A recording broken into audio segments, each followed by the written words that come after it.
Alustan sellise avatud küsimusega.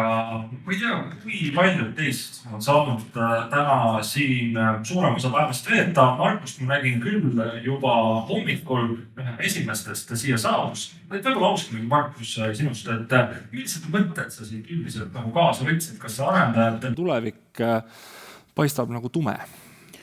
Tume, see kõik on negatiivne see kogu päev. Ajakirjanik.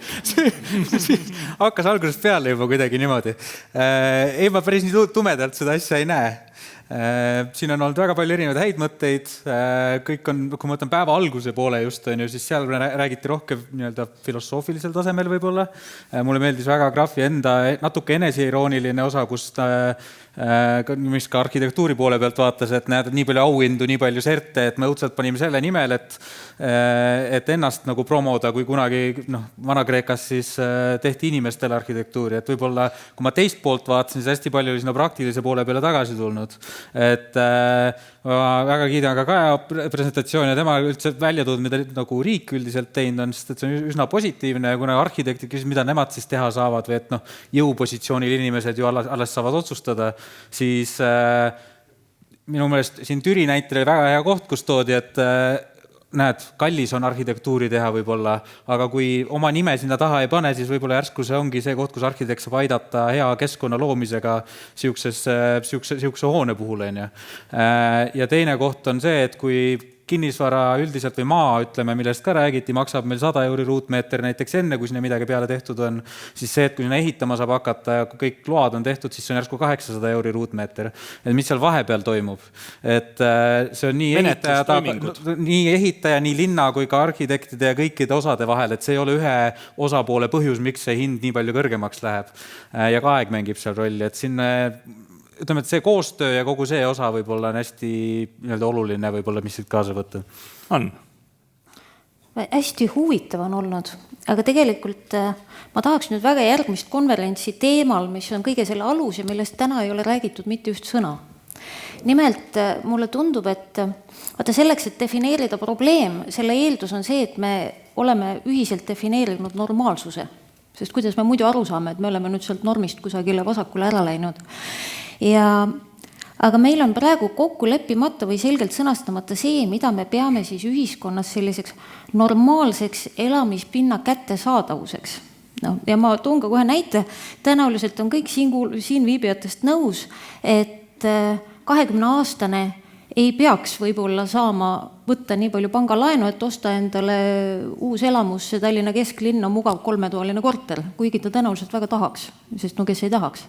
Aga see sama suhe keskmise palga ja ruutmeetri hinna vahel, kuidas ruutmeetri hind on hüppeliselt teest ära läinud ja suhe keskmisesse palka Tallinnas ei paista rahvusvahelises võrdluses võib-olla kõige tervem. Jaa, ühtepidi küll, aga kui sa võtad nüüd siia juurde veel mõned mõõdikud, see Eurostati uuring on väga huvitav, seal on hästi palju parameetreid.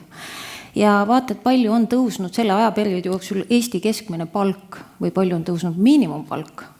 Vau! Me ei ole kunagi nii hästi elanud. Kas kõik on hästi, teisi sõnu, et mingisugust turuprobleemi ei ole? Ei ole, sest probleeme kindlasti on.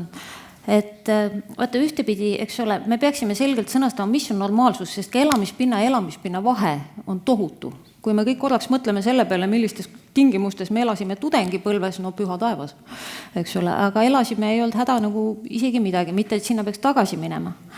Aga teisipidi, kui me nüüd tuleme Tallinnasse, Tallinn on mingis mõttes riik riigis, siin on kõik on natukene teistmoodi, kui mujal Eestis joonistus väga ilusasti välja selles eelviimases paneelis, mis siin oli 2 astet enne meid.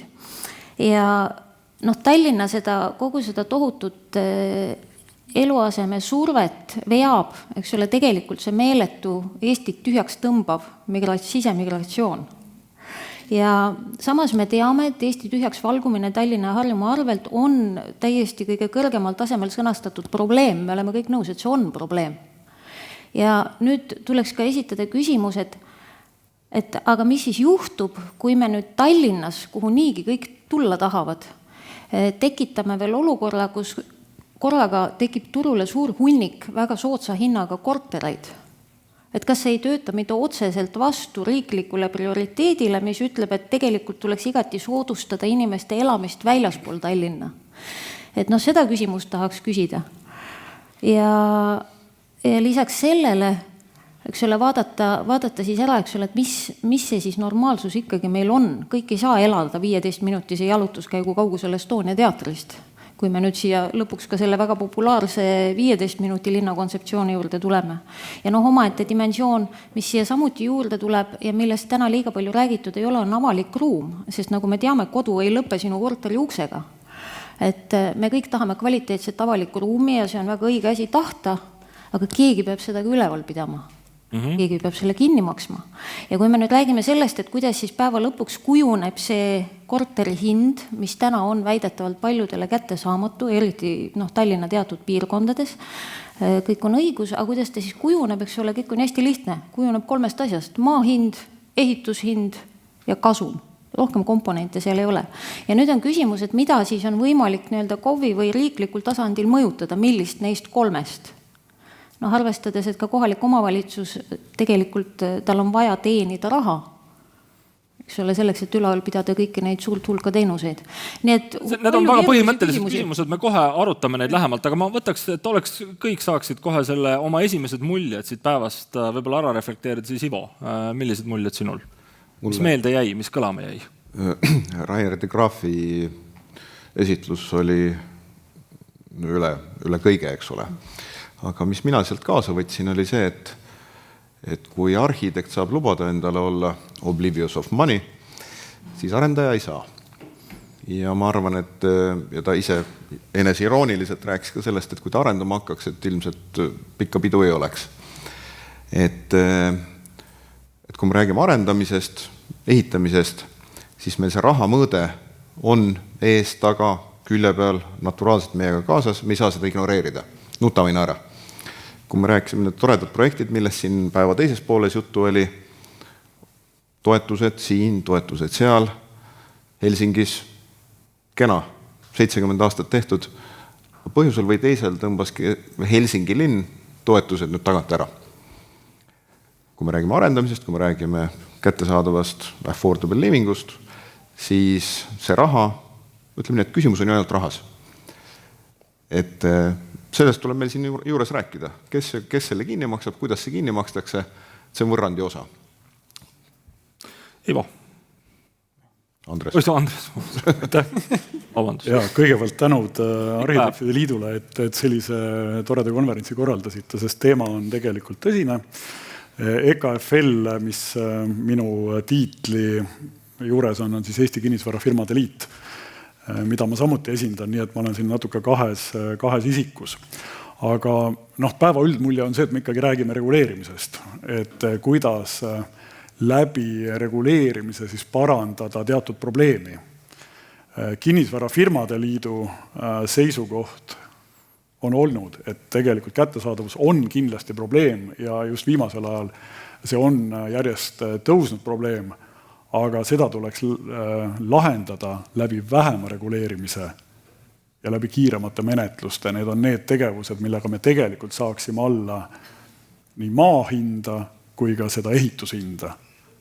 Et need on sellised nagu põhiseisukohad, aga mis mulle kõrvu jäi tegelikult nendest paljudest erinevate riikide näidetest, mõnda ma pean võib-olla filosoofilisemaks ja mõnda vähem mitte, et mulle meeldis Kristi Krišakovi välja öeldud mõte, et tegelikult me peaksime leidma nii-öelda sellise oma tee, et vaatame erinevaid variante, analüüsime nende mõju ja siis valima selle õige lahenduse, mis meile sobib ja tõesti seda mõju põhjalikult analüüsima, mitte tegema otsust, et Berliini või Soome tee on hea ja lähme, eks. No oletades, et me nüüd jõuame Tallinnas ja Eestis selle mõttearenduse tulemusena ikkagi olukorda, kus me tõdeme, et tegelikult need nähtamatud müürid Tallinnas kerkivad, eks ju. Me oleme ka täna siin piirkonnas, kus ma kujutan ette päris suur osa korteritest on võib-olla ettevõtete omad, võib-olla on mõni Rootsi pensionifond midagi ostnud. Igal juhul on siin üsna selline ühetaoline seltskond elamas. Ja mis seal imestada, eks ju. Hinnad on sellised, turg on selle ju nii kenasti paika pannud. Aga milliseid ärivõimalusi te tegelikult näete koostöös kohalike omavalitsustega tõesti selleks, et nüüd seda pilti natukene segada, et tuua tõesti turule ka taskukohasemaid kortereid. Markus, ma tean, teie Undipeas kindlasti selle peale mõtlete, eks ju. Veel koppa maasse pole löödud, läbirääkimised linnaga käivad.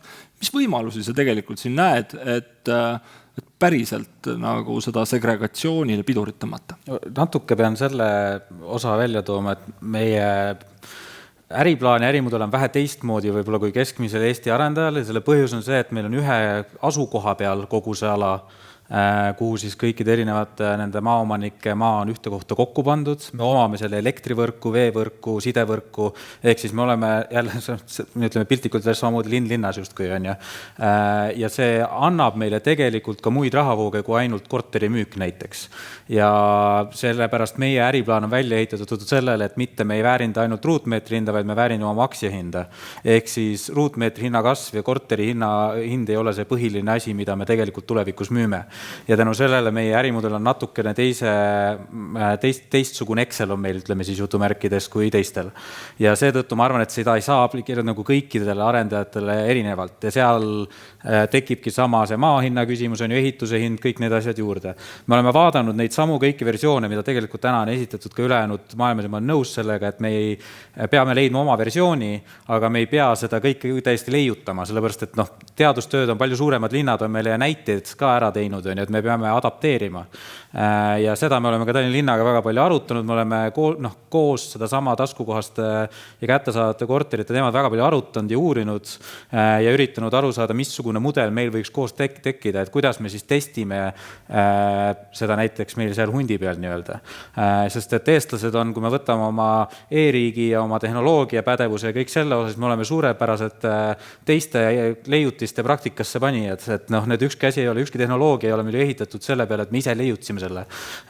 Kõik need asjad olid mujalt leiutatud ja me panime ise väga edukalt praktikasse. Ma arvan, et see on eestlase väga tugev, suur nagu tugevus. Mis mudelid võiksid toimida?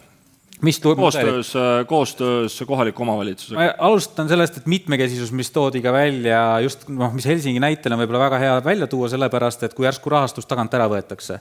A, seda ei saa teha ainult arendajad, B, see ei tohi olla ainult munitsipaalide kanda ja et see peab olema ka nii-öelda mittetulundusühinguid juures, ehk siis seal peab väga mitu erinevat mudelit olema. Siis tuleb arvestada asjadega nagu soodsama intressiga laenud. Mina näiteks rendi hinnapiirangut ei toeta, see töötab ainult lühikeses plaanis, pikas plaanis see hakkab turgu moonutama näiteks. Samamoodi kui sul on nii-öelda omandi küsimus tekib, sest et Eestis on meil omandikultuur väga tugev, mis on väga tore, aga kui sul järjest, me ütleme, et lapsi küll sünnib kahjuks aina vähem Eestis, aga mida rohkem pärandisse see läheb, seda rohkem peab seda splittima hakkama, jälle tekivad tülid. Et sul on hästi palju eri nüansse, kus kohalt võtta, et ma arvan, et see mitmekesisus nendest väga paljudest mudelitest, mis me siin nägime ja soodustamaks seda, et tekiksid uued ettevõtted, kes on ka võimelised neid vedama, sest et mina arvan, et täna ütleme, et üldine see äriplaan, mis suurtel arendajatel juba on, võite mulle vastu öelda, ma arvan, et seda on sealt raskem sinna ümber panna ja seal on vähem huvi seda sinna ümber panna, kui see, et tekitada lisaturgu ja muuta turgu, sest et turud muutuvad ajas nagunii. Et muutused käivad asjaga kaasas.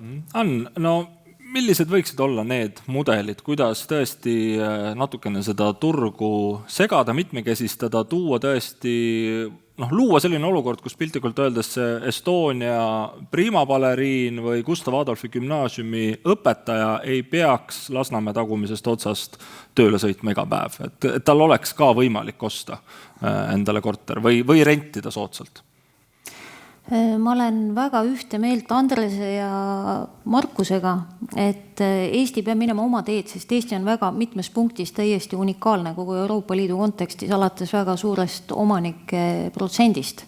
Eestis ju eluaset omab 82% inimestest. Et üüripindade osakaal on ääretult väike. Ja kui nüüd vaadata, eks ole, seda 3 komponenti, mis ma enne nii-öelda esile tõin, et kust siis seal nagu annab hinda alla sikutada, on selge, et see kõik peab olema koostöös kohaliku omavalitsusega ja miks mitte ka riigiga. Ja selline väga laia labida vastus oleks see, et mis mõjutab kõige rohkem ehitushinda, energiahind, laske alla.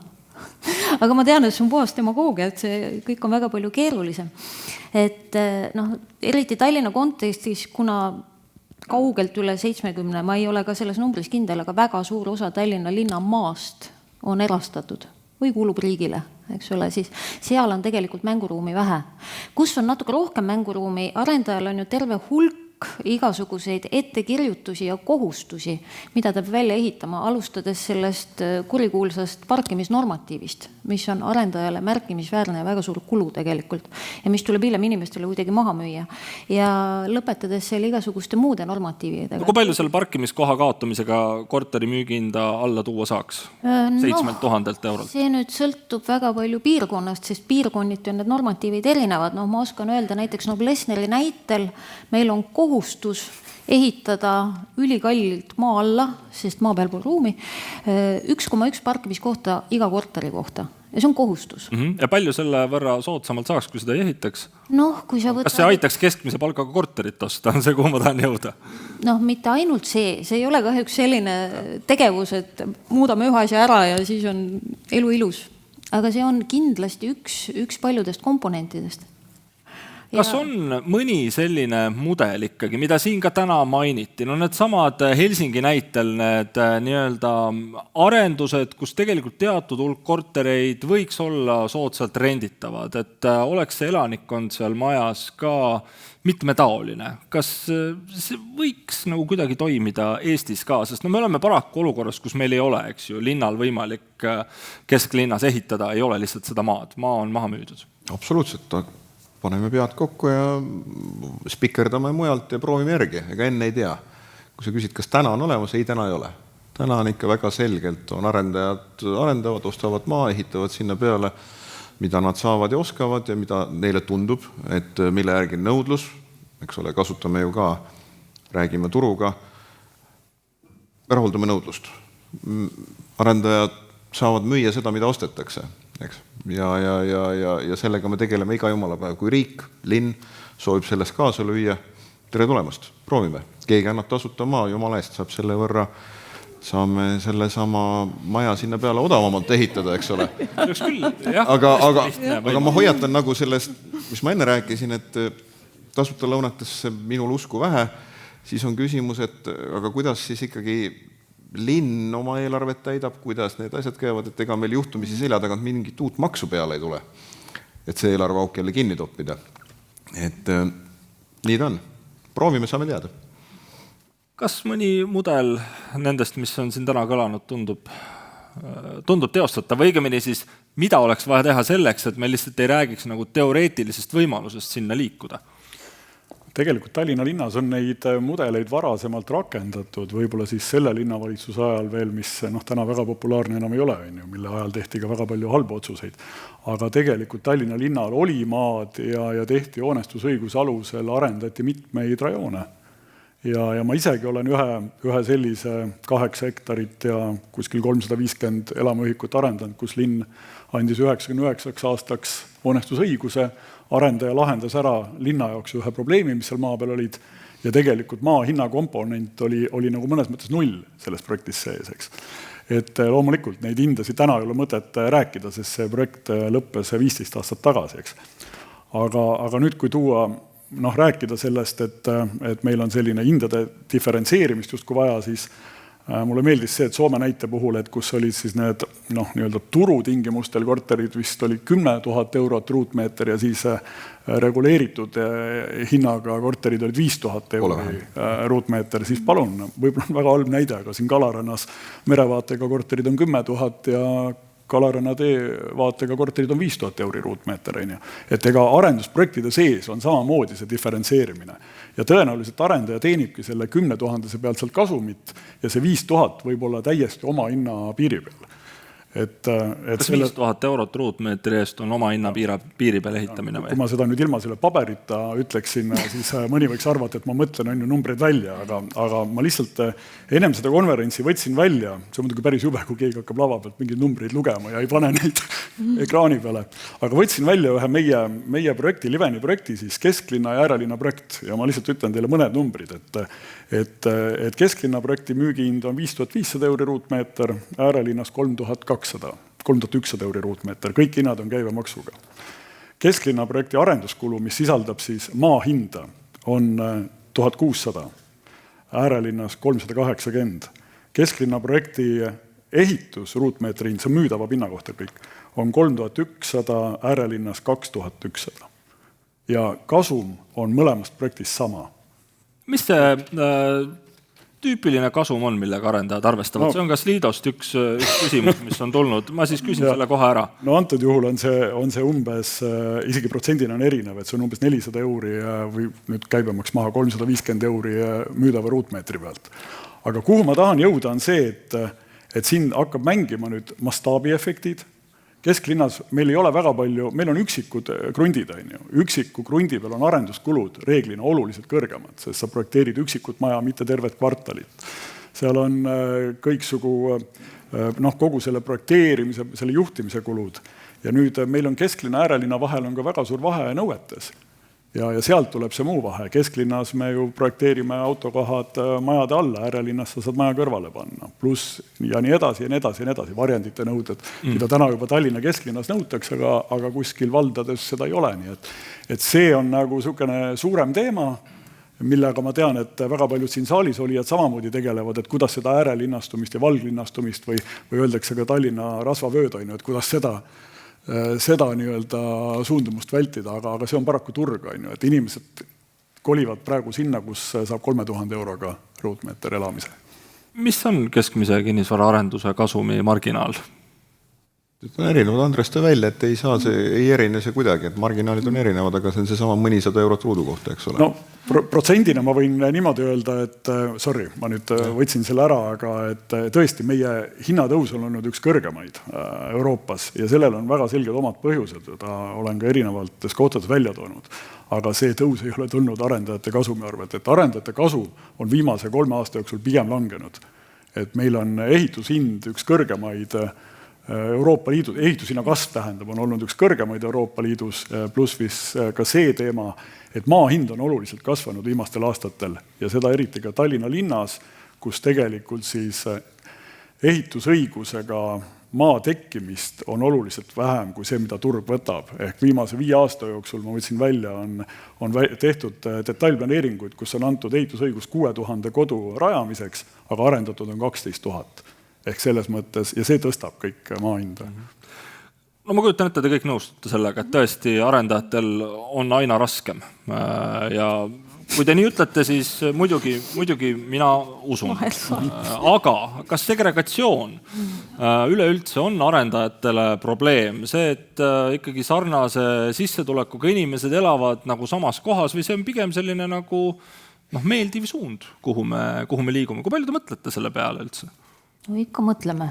Näiteks mina mõtlen kas või selles kontekstis, et huvitav, ma ei ole kuulnud, et keegi räägiks segregatsiooni probleemist näiteks Merivälja näitel, mis on juba sügavast nõukogudest saati äärmiselt monogeenne elurajoon ja ka väga prestiižne. Aga kui vaadata jälle natukene laiemat pilti ja taaskord meenutada, et kodu ei lõpe sinu korteri uksega, eks ole, siis selge on see, et teatud kinnisvara hinda jaksab maksta pigem teatud seltskond inimesi. Muidugi saaks palju odavamalt.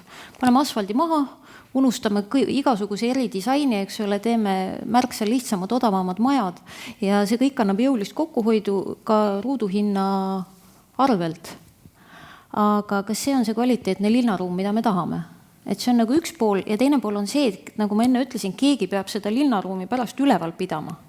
Et on väga ilus vaadata uusarendustes igasuguseid kasvuhooneid ja selliseid kalleid, keerukaid disainlahendusi, aga ka neid peab hiljem hakkama keegi üleval pidama ja hooldama jooksvalt. Ja see on tegelikult kulu ja teinekord üsna muljetavaldav number selles igakuises hooldusarves, mida iga korteri omanik saab. Ja kui nüüd jällegi võib-olla see kõlab pisut integreerivalt, aga tegelikult selles on oma tõde sees, et kui mingisuguses piirkonnas elavad keskmiselt jõukamad inimesed, jaksavad nad selle avaliku ruumiga kinni maksta. Ma toon näiteks Noblessneri, mis on ülimalt avatud piirkond. See on absoluutselt avalik ruum, absoluutselt kõigile. Meil on vähegi ilusama ilmaga 2000 inimest õhtuti õues, eks ole, ja nad kõik naudivad seda keskkonda. Ma ei ole kindel, et neid oleks sama palju, kui meil oleks hoopis teistsugune keskkonnaruumiline lähenemine olnud kogu selle arhitektuuri mõttes. Aga meil elavad ka inimesed, kes jaksavad seda hooldada. et need on ka võib-olla mingisugused vaatenurgad, mille peale tasub teinekord natukene mõelda. Ja teine asi on ka see, et tegelikult segregatsioon läbi ajaloo, kui me vaatame kas või Kalamaja, nad oli äärmiselt segregeerunud piirkond aastakümneid, eks ole, seal elasid ainult eluheidikud ja luuserid. Need on kuidagi väga väheks jäänud siin. Ma igatsen neid mõnikord. Siin ma nüüd võtan korraks selle demagoogilise lähenemise, et ma elan ise juba aastakümne, väga palju aastaid Kalamajas ammu enne, kui see moodsaks muutus. Ja meie majas on 7 korterit ja 2 kõige suurema omanikud on üksikud vanatädid. Nende abikaasad on ammu lahkunud, ühe korter on 164 ruutu, teisel 94. Ja kus on segregatsioon? Palju ruutmeetri hindaga kasvanud on? Õrna aimuga ei ole, ma ei tegele võõra vara arvutamisega. Markus, kas sina, ma ei tea, kus sa elad, aga kui palju sa tunned muret segregatsiooni pärast? Ma elan kesklinnas, mina elan Olümpiahotelli vastas, seal on kunagi 2000-ndel ehitatud maja. Seal on ümber üsna suur tühjust, seal on ainult pargid ja seal on üks väike tihedusauk, kus ei ole väga kohvikuid ja asju ümber, ega koeraga on sellest väga meeldiv jalutada, pean tunnistama. Aga me tunneme selles mõttes, taaskord me oleme natuke selles mõttes teistmoodi, et me täna tegeleme väga palju sellega, et me just suhtlemegi erinevate ümbruskonna inimestega ja üritame aru saada, mida neil vaja on. Et selles mõttes, et tänast võib-olla väga palju, mida annab veel õppida nendest ettekannetest, ongi see, et kohad, kus on väga palju kaasatud neid inimesi, kes seal tulevikus elavad või kes parasjagu ümberringi elavad, annavad väga palju olulist ja väga positiivset tagasisidet, mida on vaja. Mida kahjuks täpselt, kui sa ehitad ühe krundi peale kesklinnas maja, siis sa ei saa seda teha. Meil on see luksus, et me saame sellega täna tegeleda. Et me eile just, kui me käisime kohalikus tööliskohvikus söömas, siis me just arutasime seda, et kui ma tahaks niisugust kohvikut enda alale ka, et kas ma pean katuse raha pakkujad üles leidma, et aru saada, kes see nagu on valmis seda seal pidama. Et on küll nali, aga samas see on see keskkond, keda me ka samas nagu mingil määral, ma ei taha katuseb raha pakkujaid sinna, aga see on see kultuurikiht, keda ma ei tahaks nagu ära kaotada, kes meil seal kõrval täna elavad ja see on selle segregatsiooni ja gentrifikatsiooni probleem, et kui sul tulevad ainult teenused, mis on kõrge hinnaklassiga, siis inimene ei kannata seal elada enam. Ja siit koha pealt ka on need näited, et kui linn suudab sul või riik suudab sul pakkuda seda sama näidet nagu Andres juba tõi, et sul maa eest sa põhimõtteliselt maksma ei pea, mis tähendab seda, et sul ainult hoone jagu hinda on, mis tähendab seda, et inimene suudab seal võib-olla pikemat aega elada. Ja seeläbi ei tohi ka seda korteri omand nende oma olla, vaid me lähmegi rohkem üüriühiskonna poole niisugust asjadega. Et need mudelid tõenäoliselt aitavad selle kaasa, aga me peame neid testima. Kas võiks natuke nügida rohkem üüriühiskonna poole ka, et olekski arendajatega koostöös näiteks mingisugused munitsipaalosalusega korterid, mingid soodsama... Ma arvan, et eri ettevõtted teevad eri suunisega, jah võiks ja ma arvan, et see juhtub nagunii, sest et tänapäeva me peaks tegelikult olema siin paar inimest, ka üks paneel nagu, ma ei tea, 18-aastastega tõenäoliselt on ju, kes täna tahavad välismaal rohkem käia, kes eri eluetappidel tahavad kindlasti elada rohkem eri kohtades, ka oma sõpruskonnas, kes on enamus siis 80-ndatel ja 90-ndatel sündinud inimesed. Ma näen väga palju seda, et omandikultuur on oluliselt vähenenud, võrreldes kui ma vaatan oma vanemate poole üldiselt. Et see kindlasti on muutus ja seda kindlasti juhtub, aga kas see muutus toimub üle-eestiliselt igal pool on teine küsimus. No ja siis on küsimus, et kuidas võiks need korterid olla kellegi omanduses, kes ei ole Rootsi pensionifond või Eesti ettevõtte, kelle eesmärk on lihtsalt nagu maksimeerida kasumit, et kas seal on mingisugune mudel ka võimalik, mis selle hinna ikkagi ilma turgu liigselt solkimata, rikkumata, kommunismi tonti esile manamata hoiaks mingisugusel mõistlik. Kommunismi tondi tõid sina praegu esile.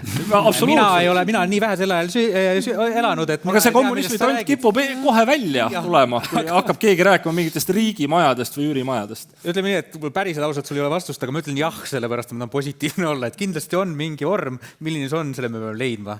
Ma arvan, et see tõenäoliselt on mingi mittetulundusühing, kes selle suudab käima panna, alguses riigi abiga, kasvab piisavalt suureks, et kui riik toetuse peaks ära võtma, siis nad on nagu kinnisvara haldusettevõte, kes suudab siis võib-olla seda ise üleval hoida. Aga see on spekulatsioon praegu puhtalt. Ivo?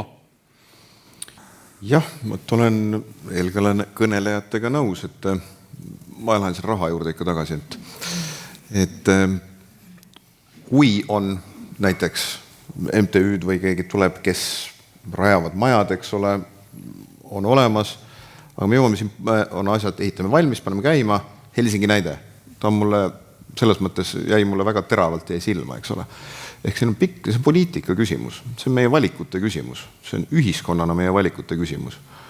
Ja annaks Jumal meile tarkust ja hoidu, et teha suuremad, pikemad kokkulepped, mille järgi siis igaüks, kes oma tööd, mida iganes ta teha mõistab, saame teha pika vaatega, võtame arvesse meie kokkulepped, toimetame, teeme. Inimesed tahavad elada seal, kus neil on hea elada. Segregatsioon tervikuna kindlasti ei ole hea. Et see on nagu, no nii lihtsalt on, eks ole, et targad teadlased on selle välja teinud ja me ise ka tunneme, et ikka kui ainult ühesugused inimesed kuskil elavad, siis jamaks läheb varem või hiljem. Ehk te ootate tegelikult riigilt ja kohalikult omavalitsuselt selget nagu uut poliitikat, millega siis saaks arvestama hakata, aga pigem olete avatud, et sellised mudelid võiks toimida, mida me siin oleme päev läbi kuulnud ka. Nii ongi, aga me tegeleme sellega, arendajad, me tegeleme sellega iga päev, ma tahan seda öelda. Me rahuldame nõudlust, me saame teha, arendada, müüa, ehitada ainult seda kraami, mida inimesed ostavad, mida neil on vaja. Nad ei osta midagi, mida neil ei ole vaja. Nad ei osta midagi, mida nad ei saa endale lubada. Et me iga päev sellega toimetame. No natukene peab siia selle mõõtme juurde tooma, et kui ma neid Helsingi pilte vaatasin sealt ülevalt, mis seal tehtud olid, ma tean, et linnaarhitekt siin Andro käest küsiks, et kui kaunis see oli. Et kuidas me selle mõõtme siia juurde veel kenasti poogime, aga selle me ka kindlasti lahendame ära, et see oleks ka silmal kena vaadata. Ja publik, selleks, et teil päeva lõpus niimoodi liiga juba mõnusalt uinuvasse asendisse ei vajuks, siis annan teile ka võimalusi küsida. Andke käega märku, tõuske püsti, haarake mikrofon. Mikrofon tuleb kohe, et saaksid selle haarata ja küsida oma küsimuse. Ole hea.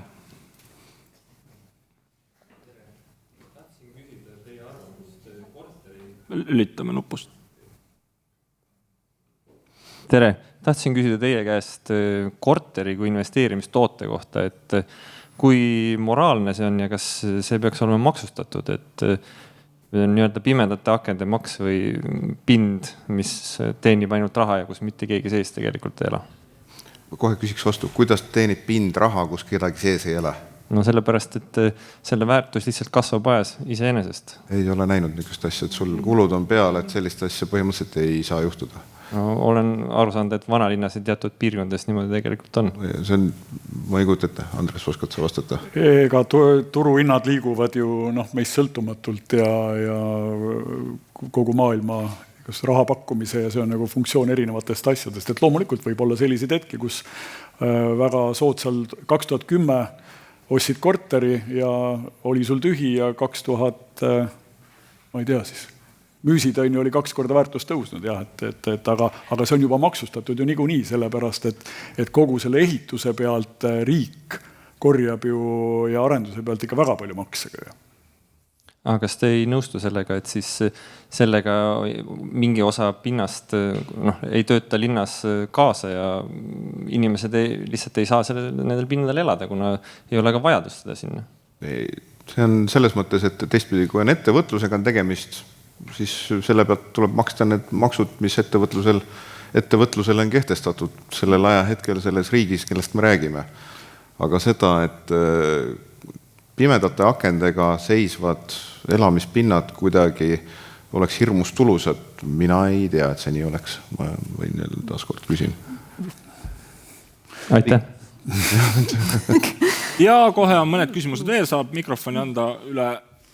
Tere, Martin, ma tahaksin seda sama küsimust jätkata, aga viia võib-olla alumisele tasandile rääkida maast.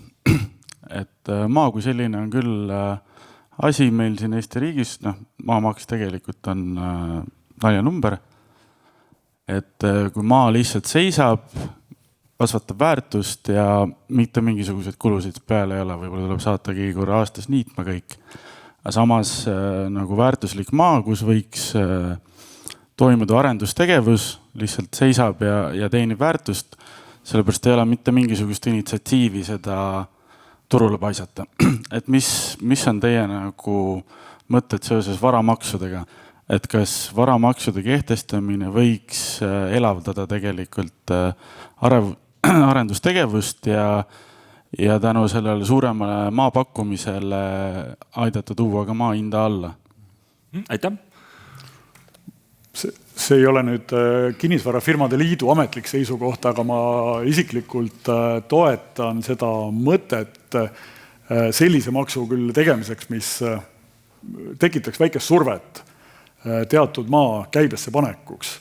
Et kas see on nüüd selline maamaks või ta on täpsemalt sihitud maamaks ja see võiks veel niimoodi olla ka, et kui maaomanik hakkab tegema detailplaneeringut näiteks, et siis see maamaksu kohustus liigub linnale, kes menetleb seda planeeringut. Et siis tekib ka selline lisamotivaator selle kiiremaks menetlemiseks.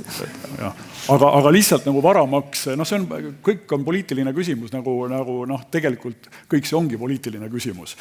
Ja lõpuks ka taandub rahale, nagu Ivo on siin ka mitu korda öelnud, et see, et Soomes lõpetati need programmid ära, ei ole mitte sellepärast, et seal oleks väga halvad inimesed, vaid sellepärast, et raha ei ole Soomes, sest Soome majandus on sama hullus seisus nagu meie oma, mis oli väga palju Venemaa äri peale seatud ja täna otsib oma kohta ja Soome, Eesti välis või avaliku sektori võlg on 20%, Soomes on vist 70%, nii et paratamatult siin me oleme. Ivan, Markus, soovite ka sellele küsimusele vastata või liigume edasi? No jaa, see on pigem ikkagi riikliku ja kohaliku omavalitsuse tasandi regulatsioonide küsimus. Näiteks Tallinna vanalinnas on ju väga kuulsaid tondilosse, eks ole, alates kogu Heliose kvartalist, mis on juba 20 aastat tühi. Ja tõepoolest, eks ole, ma usun, kellelegi ei meeldi, et see nii on.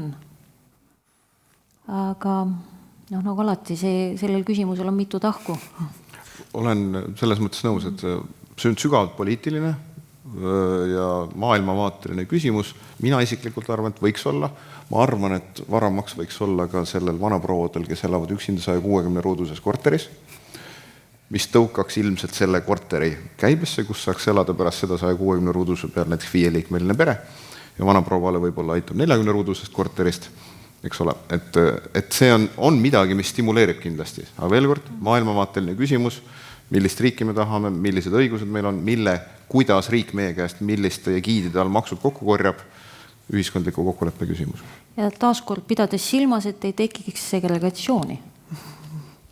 Markus? Ja ma lihtsalt lisan selle juurde, et Andres tõi välja, et nagu selle teise osa probleemist, et kõikide asjadele, kus sa paned maksu või mingi asja peale, siis peab veenduma, et ülejäänud väärtusahela osa oleks ka tegelikult sujuv, sest et muidu sa karistad ühte, kui muu osa on näiteks ebaefektiivne või mingit muud pidi. Ma ise küll üldiselt olen enamus maksude pigem mitte pooldaja esimeses järgus, sest et ma arvan, et muude motivaatoritega oleks alati parem teha, aga lihtsalt vahel lühiajaliselt või mingi aja vältel peab seda tegema, et saada kiiremat efekti. Ja ma nägin, üks küsimus oli veel, kas see küsimus on endiselt alles või on adunud? No, mis ma siis oskan kokkuvõtteks öelda? Suurem osa küsimustest on tegelikult vastatud. Kas te tahate ise veel anda mingisuguse oma visiooni, et kus me Eestis võiksime olla näiteks 5 aasta pärast, kui ametnikud on oma töö ära teinud, mõelnud välja uue sellise elamumajanduse programmi, et mis Tallinnas siis võiks muutuda, kuhu te ise näete, et tegelikult see väiksema segregeerumisega Tallinn võiks jõuda. Ma ei tea, hakkame siit poolt pihta siis. Mis võiks 5 aasta pärast olla teisiti? Oleks ma teadnud, et nii küsitakse. Fantaseerimise harjutus. Jah, ma mõtlen pigem nagu protsessi peale, et ootus on see, et neid otsused ei sünniks ainult väga väikses sellises grupis peades, vaid et kaasataks erasektorit ja neid huvigruppe erinevaid, et me saaksime rääkida emotsiooni väliselt tegelikult nendest mõjudest, plusse miinuseid ja väga suures pildis ma arvan, et võib-olla natuke Tallinna keskne, aga ma olen nagu Tallinna patrioot, et me kõik tegelikult tahame, et siin oleks nagu parem elada, parem töötada, et meil läheks paremini, et kui me saame need ühisosad paika, jumala eest, et ma nagu mingile asjale nagu täna ei ütle, eks, aga kõiksugu selliste protsesside kiiruse osas ma olen pigem skeptik. Ivo, 5 aasta pärast muutub midagi või tegelikult jätkub samamoodi? Neoliberaalne selline ilus mudel töötab meil hästi? kinnisvaras on 5 aastat maru lühike periood. Ma loodan, et me äkki saame mõne detailplaneeringu kehtestatud selle ajaga. Et nii palju läheb, siis me saame mõne korteri juurde luua. Kahjuks on nad juba kallimaks läinud selleks ajaks, sest vahepeal on vähemalt 4-5% inflatsiooni aastas. Käibemaksu tuleb järgmine aasta 2% juurde, nii et 5 aasta pärast ei muutu midagi. Oleme lihtsalt, kõik on läinud aastas 4% kallimaks. Veel kord, ma kiiretesse muutustesse selles ei usu. Teema on keeruline, mitmetahuline, see tahab ühiskondlikul läbivaidlemist saada ja need vaidlused ei käi ruttu. Ann, kas sul on optimistlikum nägemus? Nii ja naa. Mida ma ise väga tahaks, ma tegelikult väga tahaks, et lõpeks ära see Tallinna elanikkonna kasvamine muu Eesti arvelt. See oleks tegelikult imeline ja siin ma vaataks küll riigile pika pilguga otsa ja tegelikult riik peaks väga teadlikult panustama võimalikult rohkem just nimelt ääremaade elamufondi parendamisse. See on tegelikult tõsine probleem ja see on üks asi, millega tuleks jõuliselt tegeleda. Ivoga 100% nõus 5 aastat on kinnisvara arenduse vaatust kohutavalt lühike aeg. Me oleme täna juba 10 aasta peal tegelikult. Ma ei usu ka kuidagi, et siin toimuks mingisuguseid järske hüppeid ükskõik mis suunas, sellepärast, et eriti Tallinnas see rong on sõitnud väga ühtedel rööbastel väga pikka aega ja teha nüüd mingisuguseid kardinaalseid muudatusi mingisuguse väga lühikese aja jooksul, see lihtsalt ei ole võimalik. See võtab aega, see võtab aastaid aega. Kas või see sama parkimisnormatiiv, eks ole, ma tean, et seda on proovitud muuta juba, ma ei tea, mis aastast alates, eks ole, ja ometigi need asjad võtavad aega ja nii lihtsalt on. Nii et pigem peaks rääkima sellest, mis võib-olla on muutunud 15 aasta pärast. Teeme kesktee, Markus, mis 10 aasta pärast siis on muutunud? Vabandust. Mina loodan, et mina saan elada hundi peal, ütlen ausalt. Et ma olen Tallinna elanik, mul on see õnn olnud, et ma saan ka suvitada väljaspool küll, on ju. Ma olen küll äärelinnas üles kasvanud, enne kui ma kesklinna kolisin ja ma ütlen ausalt öeldes, ma 2 aeda ei soovi, tahaks endiselt korteris elada 10 aasta pärast ja ma loodan, et see on hundi peal. Ma loodan, et see on väga mitmekesine elanikkond juba tol hetkel, et need inimesed, kes seal täna meil kõrval on ja kes seda sama kohalikku kasvuaeda üleval hoiavad, kes seda pärast hooldama peavad, et neil on sama omanditunne, nagu meil selles kogukonnas on, mis meil käsmus on. Nii et ma olen siis vaatan puhtalt enda perspektiivist siis on ju, et mina näen palju positiivsemalt seda asja ja kuna meil on vastu tuldud sellega, et meie parkimisnormatiiviga on meile toodud südamelinna normatiiv selleks, et just seda sama probleemi vähendada, siis ma näen, et muutused on nii linnas kui ka riigi tasemel juhtumas ja nad räägivad meiega väga palju, mis on hästi positiivne. Nii et ma loodan, et siit kõik õppisid ja lähevad ka positiivselt nagu edasi ikka. Nii ilus positiivne mõte tõesti selle pika positiivse päeva lõpetuseks. Saame teada aplaus arendajatele. Aitäh teile!